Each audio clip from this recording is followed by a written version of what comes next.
જય શ્રી કૃષ્ણ। તો કેમ છો બધા? તો સ્વાગત છે તમારું અમારી યુટ્યુબ ચેનલમાં।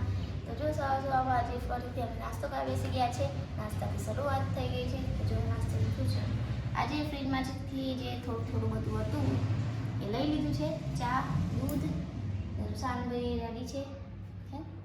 રૂસાનભાઈ નાતા નથી કારણ કે એમને કાળિયાવાવરી થઈ ગયા હતા ને, એટલે તો ચાલો ફટાફટ ચા નાસ્તો કરી લઈએ, પછી મળીએ આગળના વિડીયોમાં। તો અમે અત્યારે ભીંડા સમારીએ છીએ। આ હસબન્ડ છે। આ હસબન્ડમાં યાદશક્તિ ઓછી થઈ ગઈ છે, તેના જોડે બુદ્ધિ હોય એ થોડી મંગવાઈ દેજો હસબન્ડ માટે, કેમ કે થોડી કમજોરી આવી ગઈ છે હસબન્ડને। મારે જે ઈલાજ છે બદામ ખવડાવીએ આપણે, થોડું યાદ લો હસબન્ડજી, કેમ કે તમને ભીંડા ખાવા કીધા હતા તો ભીંડા લાયા નહીં પહેલી ટ્રાયમાં, બીજી વખત લાયા એટલે બદામની જરૂર હતી હસબન્ડને। 2-3 કિલો બદામ મોકલાવી દીધી મારા હસબન્ડ માટે, પ્લીઝ રિક્વેસ્ટ કરું છું, નહીંતર જો બુદ્ધિ ઓછી થઈ ગઈ ત્યારે કામ બધે ભૂલી જશે। હા જલ્દી કરે ના હો ભૂલી ના જતા। તો હસબન્ડને શું કહેશો કમેન્ટમાં જરૂર કહેજો હસબન્ડ માટે।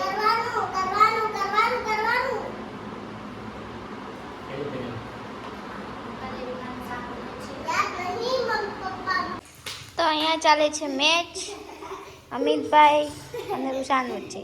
જો અમિતભાઈનું બેટ વીઆઈપી બેટ और रुसान ने वीआईपी बॉल। रुसान पेंट कौन कातरी खाई है बेटा? है क्या मैं चूहा दिखती हूँ तेरे को?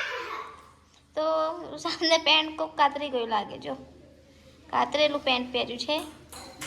અમિતભાઈ એમને ન્યૂ બેટ સાથે રમે છે મેચ। આજે કોણ જીતશે? हाँ चैंपियन जीते, ये जीते दोनों। देखो एक दूसरे को, हाँ जीत गया रुसान, जीत गया। देखो बोल रही आप जीतती रही, क्या गई क्या क्या नीचे खाटला नीचे जती रही बॉल।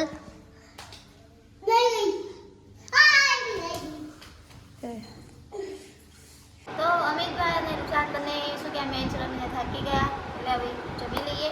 જમવામાં આજે બનાવ્યું છે ભીંડા, હળદર વગરના ભીંડા, કેમ કે શું કે ઘરેથી મરચું આવેલું હતું ને એની અંદર લીલી હળદર જે કે વાટેલી હતી એટલા માટે ઉપર આપણે નથી એડ કરી। તો ચાલો રોટલી અને ભીંડાનું શાક ફેલીએ, અને હળદર નથી નાખી તો પણ આ શાક બહુ ટેસ્ટી લાગે છે। ચાલો જમી લઈએ ફટાફટ।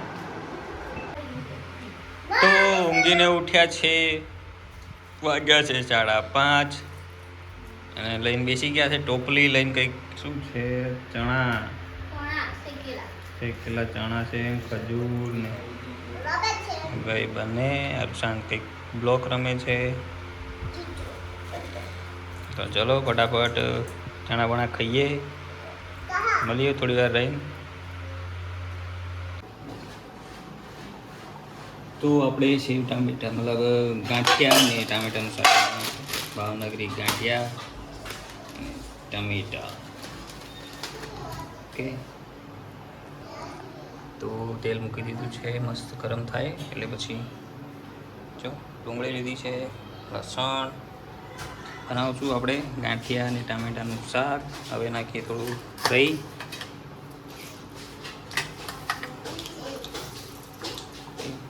દહીં નાખી દીધી છે। હવે જીરું થોડુંક નાખશું, હવે નાખી દઈએ લસણ,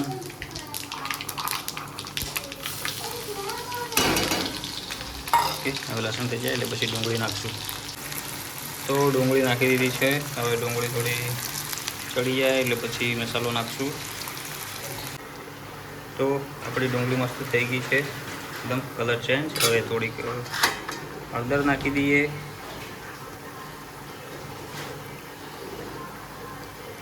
હળદર, મરચું થોડું આપણે ઓછું નાખશું, મીઠું નાખી દઈએ,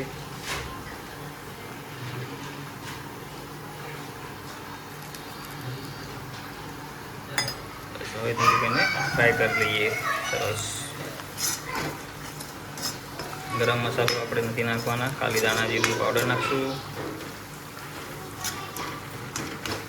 મસ્ત થોડું મરચું ફ્રાય થઈ જાય પછી થોડુંક પાણી નાખી ટામેટા આપણે પછી નાખશું, ગાંઠિયા પછી નાખશું. એક અલગ રીતે બનાવીએ છીએ.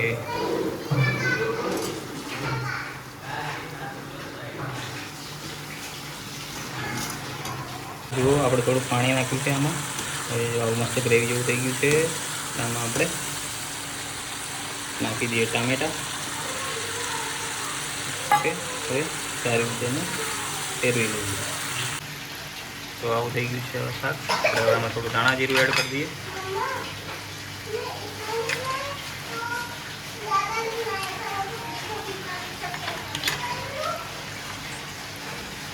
ધાણા જીરું નાખી દીધું છે. હવે આમાં આપણે પાણી એડ કરી દઈશું.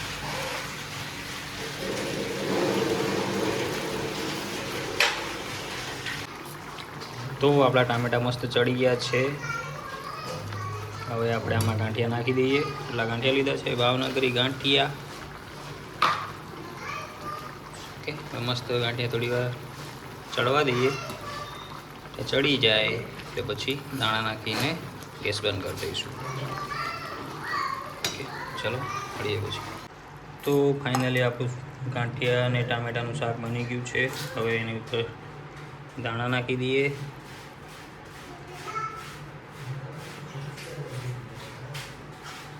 સરસ. ઓકે, ચલો. તો આવી રીતે બનાવ્યું છે આજે ગાંઠિયા અને ટામેટાનું શાક. કેવું લાગ્યું લાઈક કમેન્ટમાં કહેજો. વિડીયોને લાઈક કરજો, શેર કરજો પ્લીઝ.